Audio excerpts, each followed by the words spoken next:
Hello, and we are live. This is Parvin Dabas. I'm just waiting for Mr. Chamatkar to log in now so that we can. Okay. Hey, Gurkhan, how's it going? So, we are just waiting for Mr. Chamatkar. As soon as I can see him. Hey, Avik, Rakesh, Gurkhan, and welcome, all of you, welcome, and a whole lot of you more coming on board. We're just waiting for Chamatkar to log in so I can add him to the feed, and we will start chatting about UFC Winnipeg, where Mr. Chamatkar Sandhu was live, and about a whole lot of other things as well.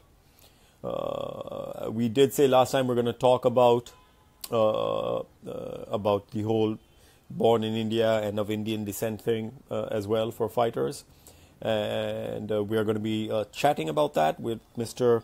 Chamatkar Sandhu as soon as he is on and I can see him. And we're just waiting for him to log on. Chamatkar, if you can see me, let me just message him from here.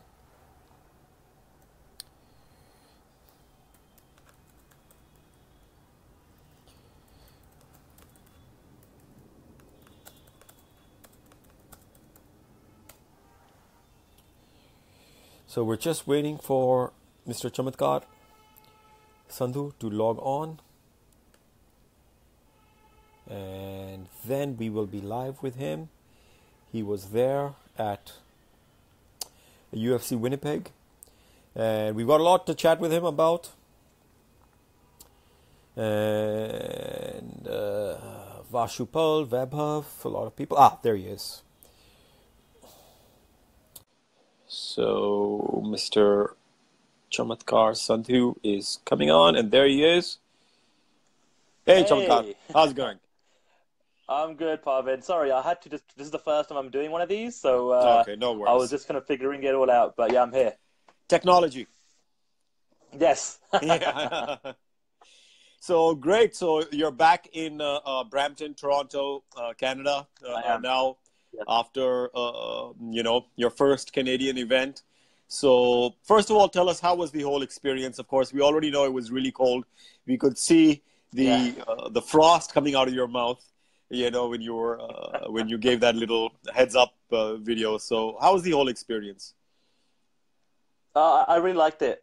First of all, it was an amazing card. I thought for the most part it delivered. Lots of great action, lots of finishes, knockouts, submissions, lots of great and interesting stories coming out of the event.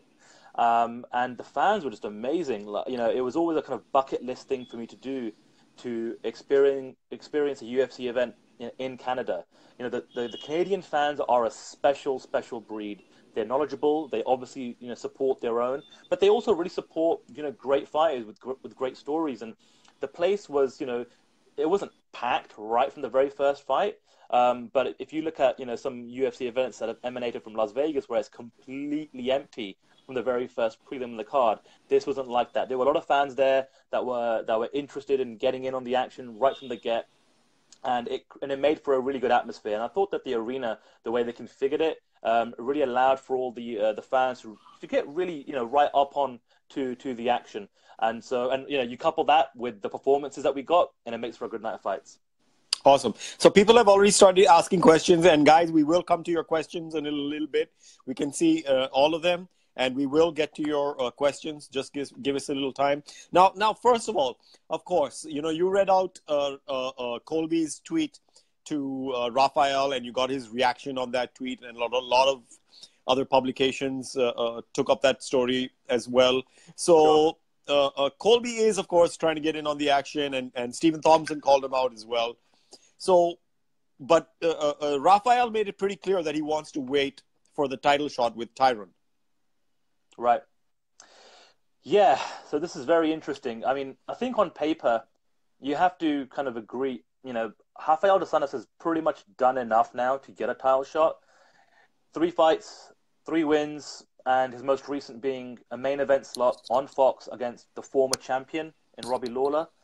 And in my opinion, I thought that was one of RDA's best performances, if not maybe one of his best ever. It was just a pure clinic for 5 rounds. Every single judge gave him every single round. He won the fight 50-45 on every scorecard. That's how I scored the fight as well.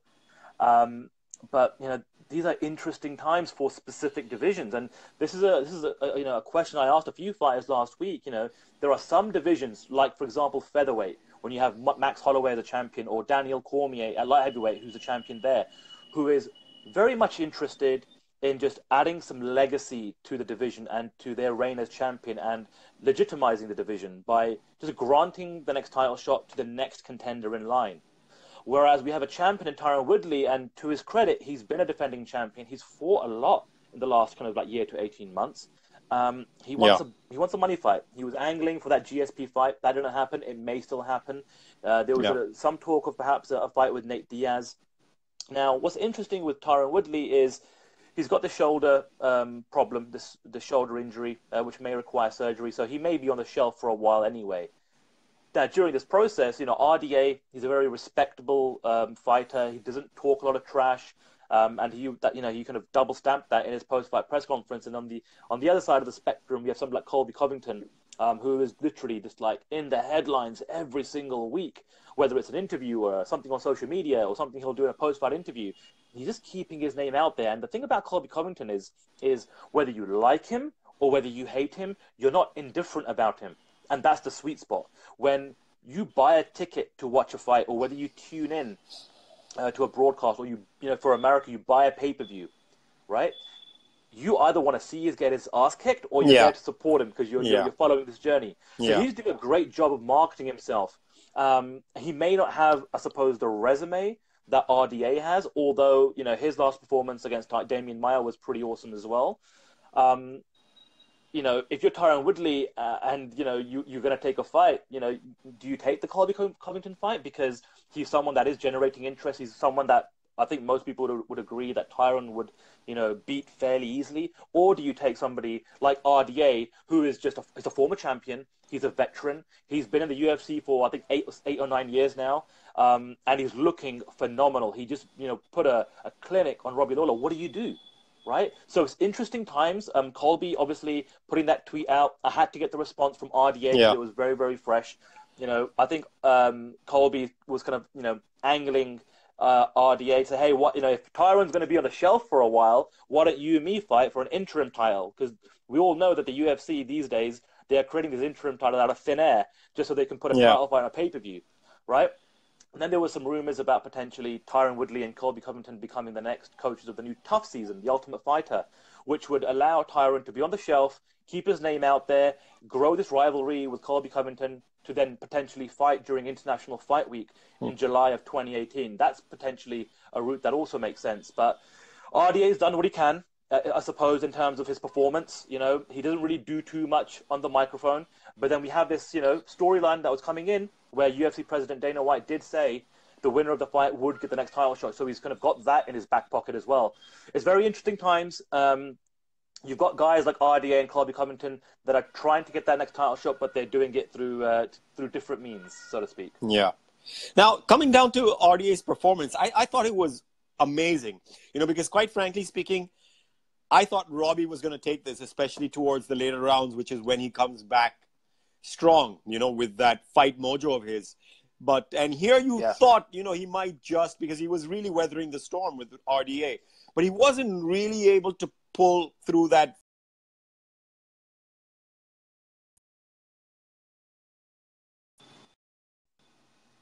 Sorry, yeah. Yeah, I mean, it was an interesting performance for Robbie. I mean, I was also picking him coming into the fight. He did suffer what looked like a leg injury in the 3rd round, and it wasn't really to do with too much of the leg kicks that Dos Anjos was giving him. There was a moment where he stumbled back, and I think something happened. He didn't kind of go into it in the post-fight press conference. There was a question asked by my colleague at MMA Junkie, Mike Bond. But we did see him kind of hobble around, and he wasn't, it was very hard for him to even step up Yeah. to the dais in the post-fight press conference. Yeah. Look, you know what? We know what Robbie Lawler can do. Maybe have we seen his best days behind him? I'm not too sure. But I have to just say, I think it was all down to RDA's performance, and you've got to give credit to him because he fought with Robbie Lawler in the phone box, in the phone booth. He wasn't afraid to engage with him in the pocket. There was a moment, I think, in the second round when there was like 30 or 40 shots to like the head and the body. That was just an unbelievable barrage of strikes that RDA was laying on Robbie Lawler, and it was just an amazing sight to see because if anyone's going to slug it out, you'd think that Robbie Lawler would be the one that would be on the offensive in that kind of environment, and RDA would be the one that would perhaps stay on the outside and use his kind of speed, being the smaller, lighter guy, to jump in and jump out. But like I said, kudos to RDA. I mean, the guy fought a Robbie Lawler fight against Robbie Lawler and beat him. Yeah, and he did he did seem to have a much better plan and put it into action, especially with like you said, all the leg kicks and everything. And he did say in the post-fight conference that it's the kind of same plan that I used against Nate Diaz. Guys with boxing, I try to, take their legs out from underneath them. Now, coming to the co-main event, of course, Ricardo Lamas and Josh Emmett. Do you think, and this has happened quite a few times, a fighter misses weight by substantial, well, that's 2.5 pounds is still, it's not like really big, but it's still, it can still make a difference. Now, the other fighter is not really in a position to say, I don't want to fight this guy, because as we've seen, the UFC might not even pay him his full show money.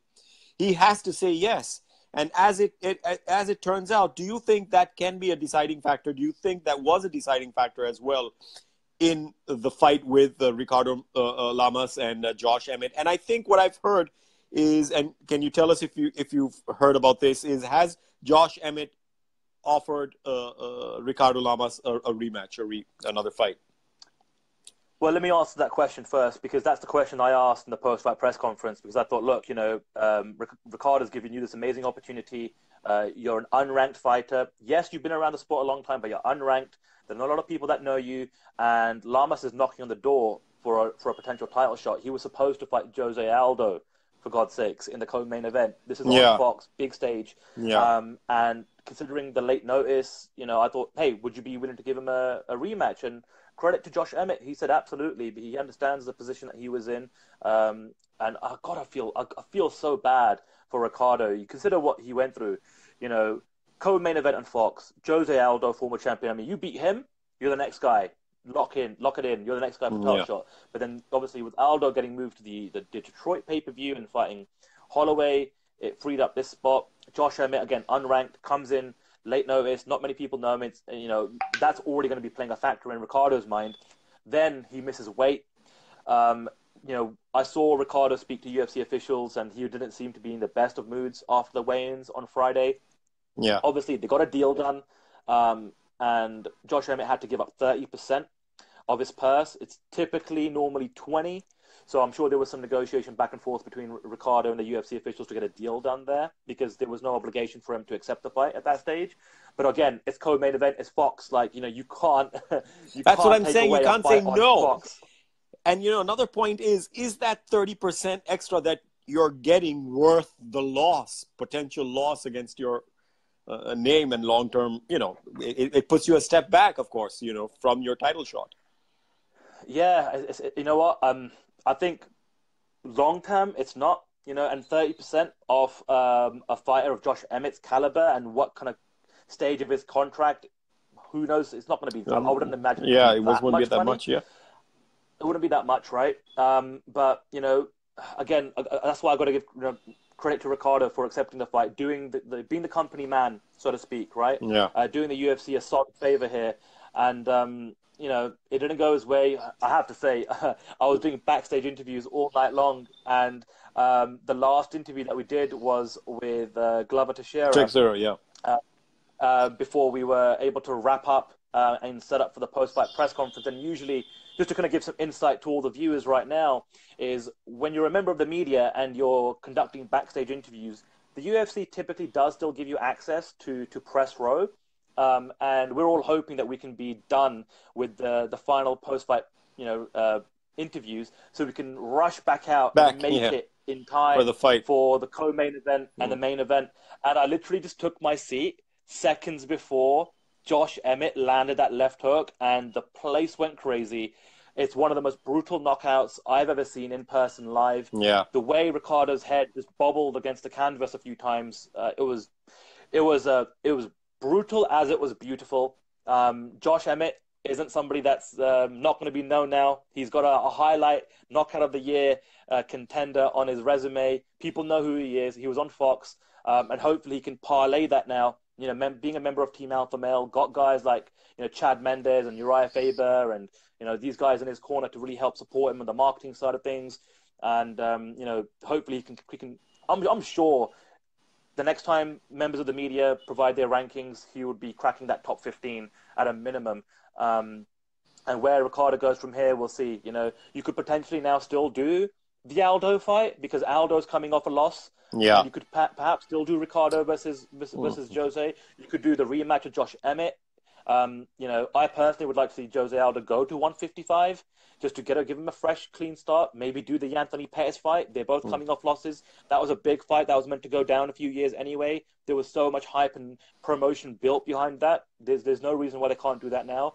And then maybe, you do the Ricardo Lamas and the Josh Emmett rematch, which now would have a lot more story going into it. Coming into this fight, not much was known about Josh Emmett. He talked about this in the post-fight press conference where he kind of alluded to the fact that this was his Rocky story. He was the underdog. Nobody knew him. He was coming in on a big stage, and now people know him. And if he was able to get a full camp in, who knows what kind of performance you could put on Ricardo Lamas. But I'd be doubtful if you could do something as sweet as that, because that's you don't get that that kind of knockout too much in your career in the UFC.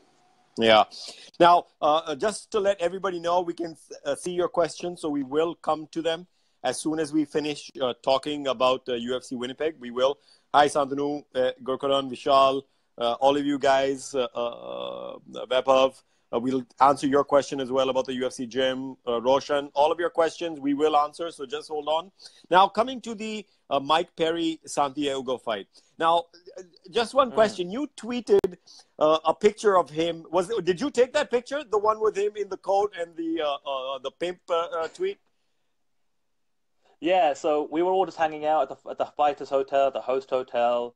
The weigh-ins were done, and we were just kind of unwinding, after our day was done on a Friday. And I just saw him, hanging out and having a good time with some friends. And I thought, well, this is certainly some interesting attire to be wearing in Winnipeg.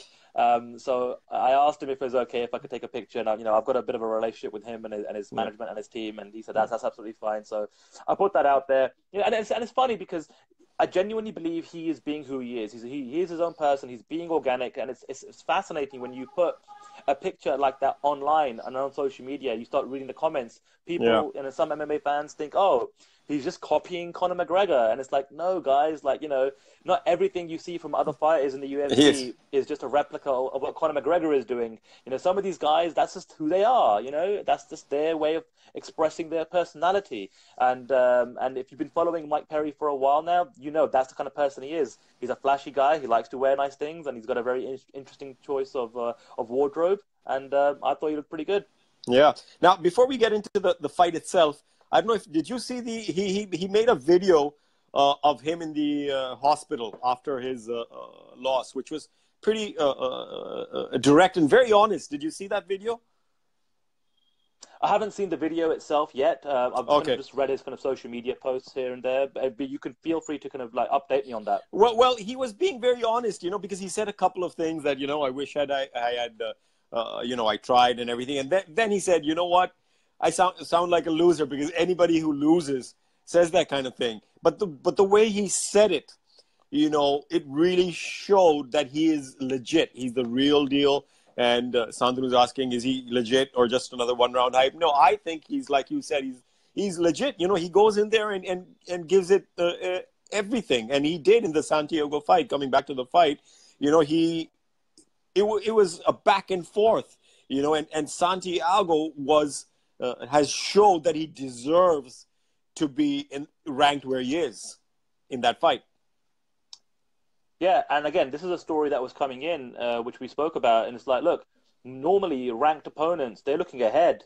They're looking, Santiago is number 10 Yeah. coming into the fight. Typically, a guy like him would be like, right, I want to fight number 9, 8, 7, 6, maybe somebody in the top 5. So credit to him for taking on someone that wasn't ranked at first of all, and also as a knockout artist. And you know what? To give some insight onto Mike Perry, think about some of the names on the card: Robbie Lawler, Rafael Dos Anjos, and Glover Teixeira. So some of these guys, right? Nobody clicked more. Nobody got more Yeah. engagement. Nobody got more traffic, so to speak, on any content.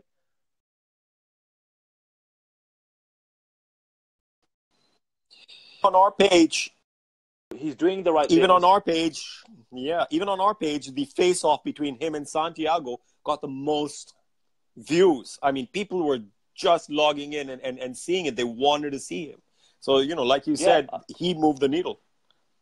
absolutely. And, it's great for Santiago to get a win off somebody that's got a bit of a name now. And hopefully for him, he can now, crack the top 5 and really start to push on, because he's an amazing, amazing talent in that welterweight division. He's been around for a while now. He's starting to build a name. It's been a great year for him, coming off a main event win against Gunnar Nelson in Glasgow, which I was there to cover, and now getting another win off a main card Fox appearance against Mike Perry. And Mike Perry, this is honestly going to be such a great learning experience for him, because he didn't get finished. He didn't get knocked out or submitted. Yeah. He knows, I think sometimes it doesn't matter what you can do in the gym, in the practice room. You learn more from a fight like that than you could anything during a training camp, right? So I think Mike Perry will come away so much better for this fight. And I think the next time we see him and the next kind of 2 or 3 performances, we'll kind of look back on this fight with Santiago and say, right, that's where Mike Perry turned a corner with regards to how good he can be in the UFC.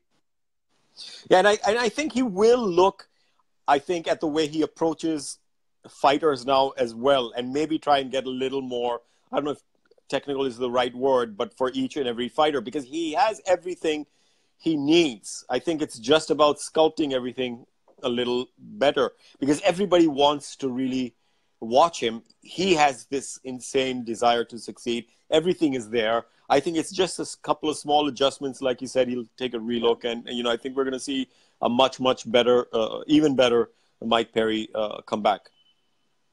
Yeah, I agree 100%. He's got a good management team behind him. He's got a name. I personally, it would have been great if we could get the Darren Till fight, but I think for now, for the time being, I don't think that's the right move to make. I think Darren Till should. I actually think that Santiago Ponzinibbio and Darren Till should be fighting on the London card. I think that would make a lot of sense. Darren Till is, ranked right now ahead of Santiago, but I think both of those guys coming off marquee performances, that would make a lot of sense. Yeah. I think with Mike Perry, you perhaps from the matchmaking side, you do a little rehab. You don't throw him to the wolves right away, and you start to build him up again in 2018. Yeah. I actually thought Santiago versus Stephen Thompson might make some sense. Yeah, you could do it. Now, here's the great thing about Santiago and the position he's in. You look at that top 4, 5, or 6 fighters, any of those make a lot of sense. Yeah. I like the fight with Darren Till. I like the fight with Stephen Thompson. One thing's for sure, his next fight is going to be a big fight, and it'll probably be like a co-main event, or maybe even a main event of a fight night card. Yeah. Now coming to the first fight on the main card, which was Glover Teixeira versus Misha Cirkunov. Now Glover Teixeira, I think, really took it to Misha and showed he still has the fire and skill to finish off somebody like him, and kind of put his name back there in the contenders with this win. Yeah, absolutely. I think at light heavyweight, there's a lot of guys in the top 10. You just need a couple of fights, just need a couple of wins, and you're right in the mix, because that's just the state of the division. It's not the deepest division right now as we speak, and you've got a champion in Daniel Cormier who is just willing to fight the next contender, because right now the big money fight, which would be another fight with John Jones, is out of the picture. Right? We've seen what's happened with Volkan Ozdemir, and he's put a string of wins together, and he was a complete unknown a year ago, and here he is about a co-main event, a UFC pay-per-view in Boston next month. So Glover Teixeira has been around for a while. He is at least one of the names that is recognizable in that light heavyweight division. It was a great performance from him against Misha Cirkunov. I think Now it's safe to say that the hype train has been derailed for Misha. I think a year ago there's a lot of talk about him potentially being a contender, but given his last couple of performances, I think he still now needs a lot of work. He needs to go back into the training room and kind of figure out, some more elements to his overall game. But take nothing away from Glover Teixeira. That was an amazing performance to finish it early. He took no damage whatsoever. He rushed over to Daniel Cormier, who was sitting cage side, providing commentary. I don't think this is enough for Glover to try and get the next title shot. Personally, what I would do is get him and Jimmy Manuwa. You put them in a co-main event slot, maybe in the London card in March. And then, if Glover is able to beat Jimmy, that would probably be enough for him to then get a title shot against Daniel Cormier later on in the year. I don't think you can come off a loss and then just get one win and then jump straight into a title shot. You've got to build at least a couple of fights with successive wins and successive finishes, which Glover Teixeira is capable of to get a title shot. But he's in a good spot. He's in a good spot because, like I said, you've got DC as a defending champion. You've got Glover Teixeira, who's in the top 5. He's got a great performance. He came away without a scratch on him. So perfect scenario. One more win, put him into a title shot. I agree. I totally agree.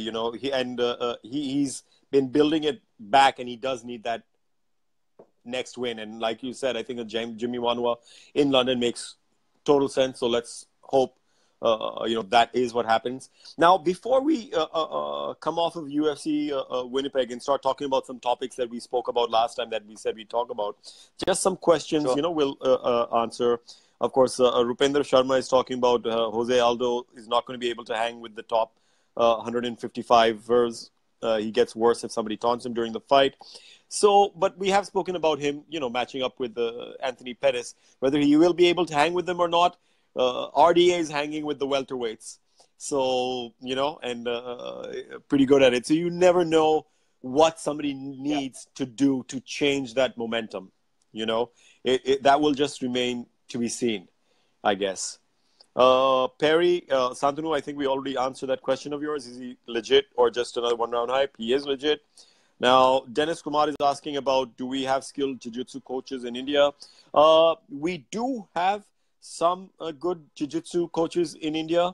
The Indian, we do have also some foreign coaches coming into India and training. There is a jiu-jitsu coach who comes to Team Relentless Evolution Gym. There is a coach who comes to Bangalore in a couple of gyms there. I forgot the name. I think it was Red Cage or something. So there is a gentleman, Italian gentleman called Ivan Tomasetti, who comes to, I think, cross-train in Delhi. So there are some good coaches of both Indian and foreign coaches who come to India if you want to pep up your jiu-jitsu.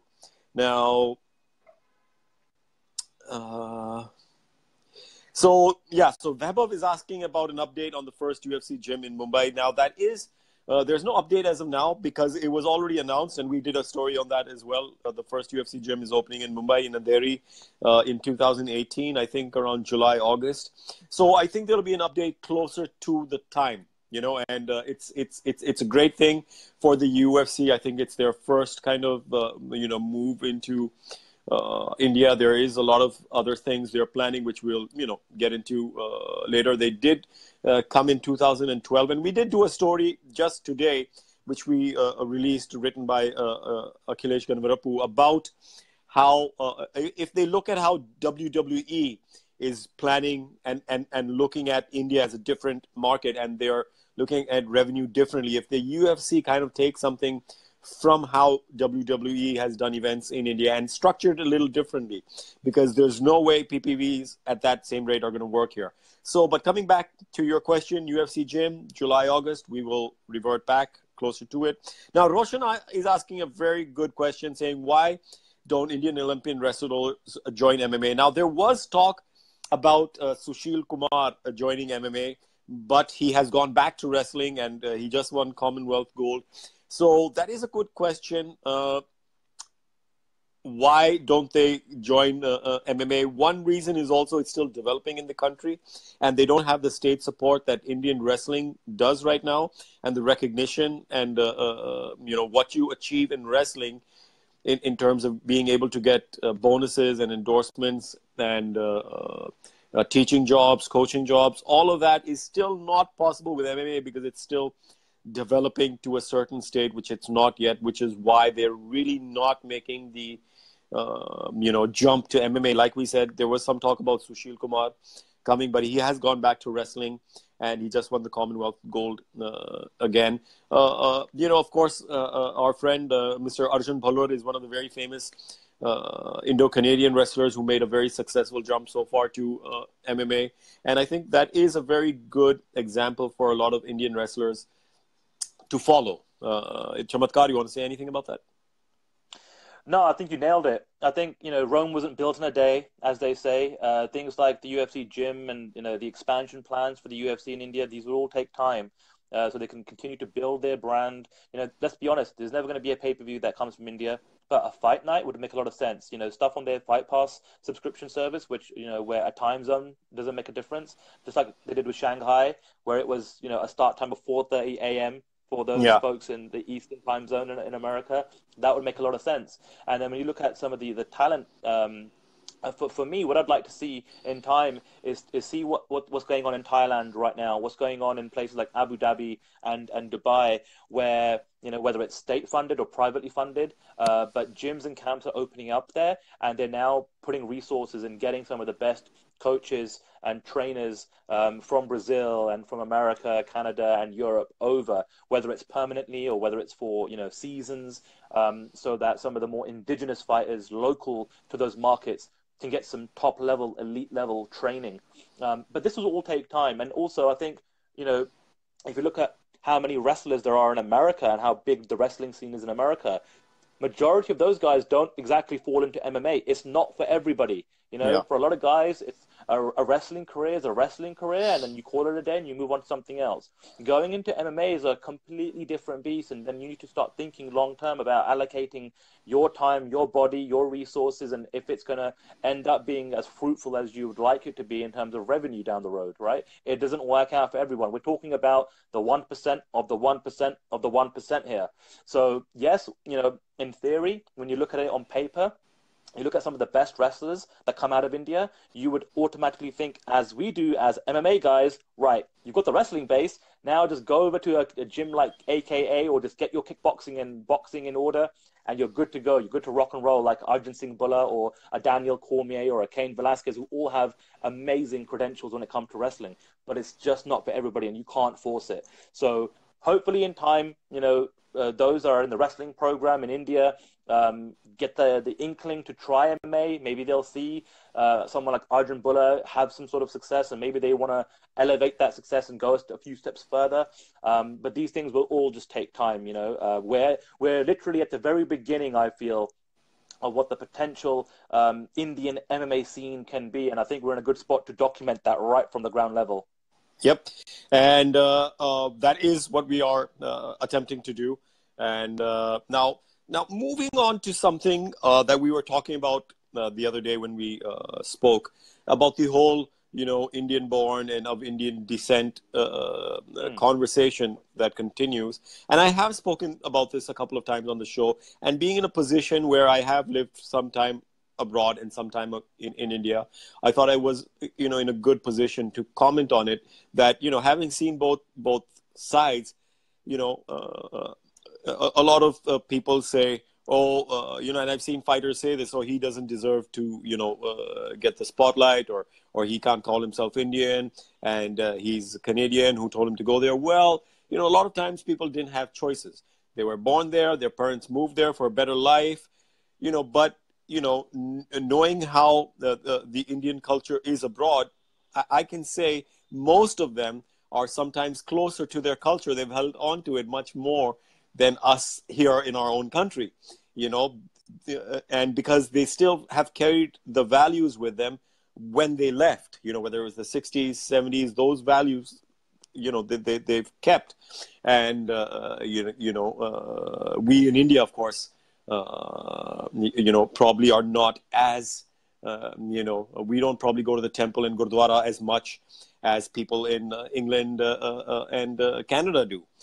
I know it's such a great thing going to the temple in Gurdwaras over the weekends, and it's kind of like the social spot as well.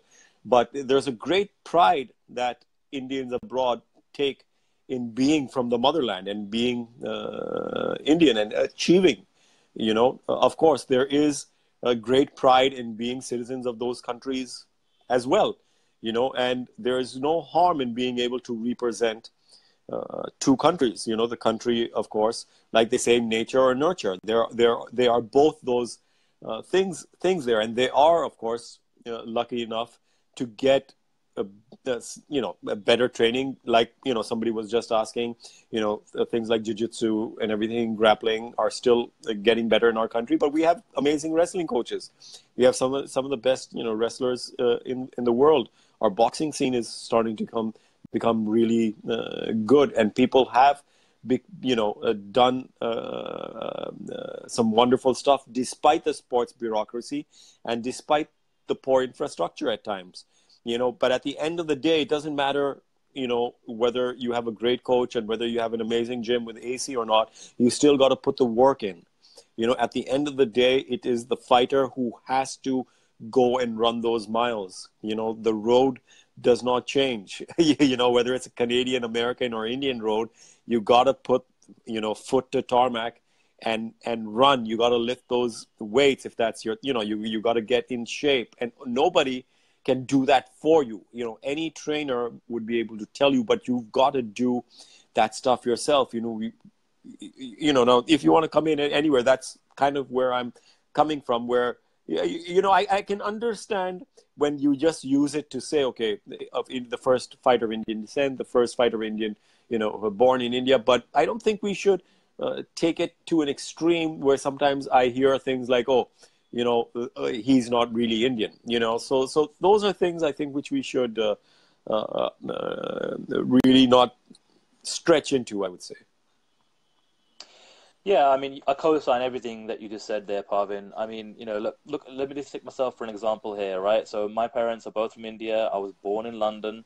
I'm on the verge of moving to Toronto, Canada, for the rest of my life, I think. So what does that make me? Am I any less British now that I'm going to be spending the rest of my time in Canada? Am I any less Indian just because I was born in England, Look at my name, Chamatkar. Do you think I had an easy time coming up in England to introduce myself to people? And I didn't change my name. I didn't change my name to a Paul or a Jim or a Tom or a Daniel. This is who I am. This is the name I'm given. This is what I look like. This is what I talk like. This is who I am. And out of this professional setting, I love everything about being Indian. I love our food. I love our culture. I love our music. I love our movies. I love, how together we are as a community. Like you mentioned, every Sunday tradition, you go to the Gurdwara, you go to the temple, and you see, others from your community there. And, I would say that I've probably interacted, like I grew up in Southall. If anyone that doesn't know anything about Southall, it's essentially just a massive Indian community.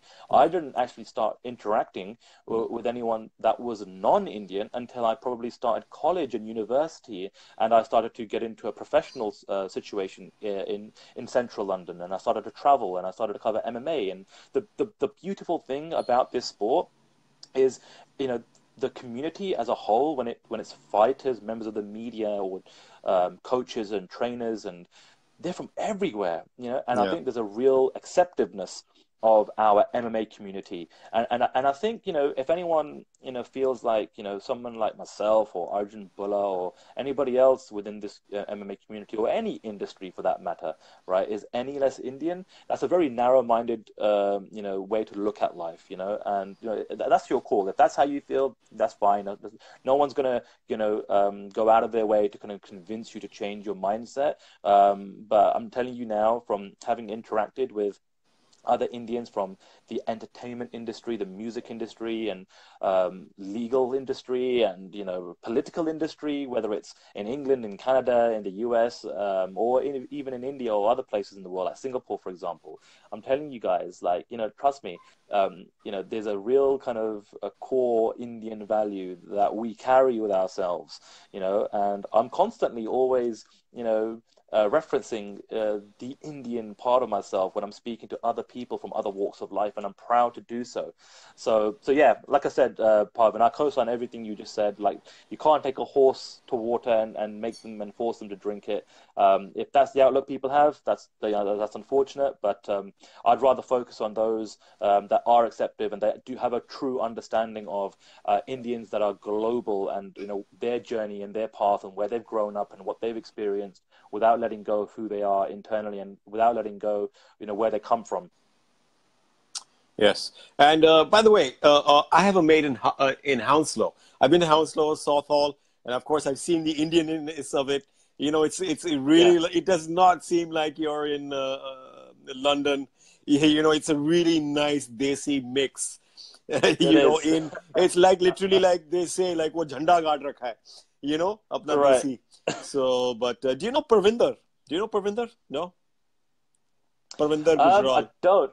Okay. Anyway, I just thought I'd just because this came up all of a sudden, Southall and Hounslow. Anyway, so yeah, so that's, I think, should be the end of that kind of thing. And I know it'll keep going on, but now that we have, two Indians out there, both having fought, and I think so finally this thing should, rest. And at the end of the day, you're Indian and you either win or you lose. It's as simple as that. And we support anybody who's Indian, whether they've been born in India or abroad. At the end of the day, we're all desis, connected desis. So having said that, anything else you want to touch upon before we call it a night here in India? No, I mean, I hope everyone enjoyed all the content, all the videos that I was able to get on site, and everything that we put out on Facebook and Twitter and Instagram and on the website, of course, last week. I'm looking forward to spending Christmas with the family now and kind of having some downtime. Great. And then I'm really excited to be in Las Vegas for the Cyborg Holly Holm fight. That's going to be an awesome fight. And it's great. I think for anyone that's been following the MMAindia.com journey this year, I think the site and everybody involved in the team has taken some amazing strides. There's a footprint now at UFC events, and so far it started off in Asia, Singapore, and Shanghai. We've now got a footprint on a fight night or a Fox card, which is massive in Winnipeg. And for the very first time, we're going to be present at a pay-per-view. And I can just tell you, from having spoken to some of the PR officials and the UFC officials backstage, they are so happy that MMAindia.com has a presence at these events and is able to have a footprint and tell stories and provide coverage to Indians, whether they be in India itself or around the world. Because I can tell you right now, the UFC has big plans for India. Their business strategy over the next coming years is going to include India. You're starting to see a few bits and pieces now with the announcement, like the UFC gym. I think another major step forward for India will be the next time they renegotiate and they re-up their broadcast deal in India. And then during that process... I think they already just did that. Yeah, but it'll be the next time. I mean, I've seen over the last 15, 20 years, there are different levels to these broadcast deals. Sometimes it's just a very kind of introductory broadcast deal. And then as time goes on, as they kind of keep negotiating and renegotiating the next deal, it starts to include a lot more, like shoulder programming, like having broadcast partners physically at events, having the broadcast partners produce indigenous content for their communities and for their market. So these are all things that will take place in time. Even, as you know, TSN in Canada, a year ago, they were hardly doing anything for the UFC support. And then the UFC had a conversation with these guys, and they kicked it up a few years. Now TSN as a broadcast partner is present at all of the events. Having spoken to some of my Canadian MMA media members and colleagues, they were even telling me that, look, what we've noticed in the last 6 months or so is TSN is now really starting to highlight UFC coverage in their general sports news cycle. So these are the kind of things, and we're talking about Canada, for God's sake, that has had a massive kind of foothold in the North American MMA scene, right? So these things will take time.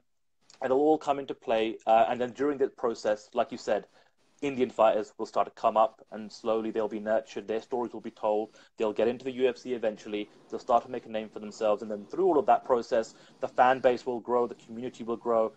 So as a good way to end 2018, it's great to be representing MMAindia.com in 2017. UFC 219 We're in Vegas. 2017.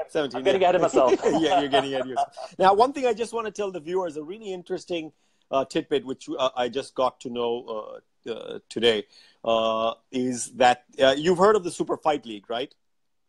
Yes. So the Super Fight League was first season came on Sony ESPN, which is the same channel that showcases UFC. Now they've done a deal with MTV. I heard about this. Yeah, so now they're going to be coming on MTV instead, which is a very interesting kind of a platform to come on, much younger base, the kind of maybe age that they're looking at. I don't know if it's younger or what kind of base. And MTV over the years, I don't know about abroad, but in India has changed its programming from a lot of music to a lot more nonfiction as well, and dramas and youth kind of stuff. So this will be interesting to see what they're able to do with the SFL in its second season. Yeah, no, I saw a little announcement. I actually know some of their PR team really, really well. And from an outsider's perspective looking in, it seems to be that that looks like a pretty good deal. I mean, and again, these are all the kind of things I've just been talking about. And not just the UFC, but other promotions. I'm telling you guys, there are other MMA promotions that want to get into India. Yeah. And they're going to start to position their content. They're going to start to position their events and what they bring to the table to all these other broadcast partners. Well, a couple of us have already started reaching out to us, just to let you know. Well, there you go. Yeah. And it's something that we could perhaps broadcast through the MMA India Facebook page in the UK. You have promotions like Cage Warriors and Bama that leverage, large, Facebook communities as a broadcast partnership, and that's the whole. I think the paradigm is shifting so much in the media industry, and I think traditionally when you think of like a broadcast partner, you would think of someone or an entity that is on a television set or through cable or satellite. That is all changing now with the internet. And if you have a strong Facebook community and a strong YouTube community, that is an amazing platform to distribute content on. So watch this space and we'll see what happens. Yep. Keep watching MMAindia.com and the MMA India show. This was Parvin Dabas and Chamatkar Sandhu. And Chamatkar, I wish you and your family and I wish everybody out there a very, very happy Christmas. Enjoy the holidays. It was great having you at UFC Winnipeg. And I look forward to having this conversation again just before UFC 219 when we can talk about Chris Cyborg versus Holly Holm, which is going to be a huge, huge fight, and the return of Khabib against Edson Barboza, and a lot of other good fights on that card. Absolutely, and likewise to you and all the viewers. I just want to wish you guys a Merry Christmas, Happy Holidays, stay safe, and enjoy the time with friends and family, eat lots, drinks lots, and just have a great time. And I look forward to catching up with you guys. Fight week in Las Vegas for UFC 219, Chris Cyborg versus Holly Holm for the Featherweight Championship. Awesome, thank you, and good night, everybody. Cheers. Bye. Bye.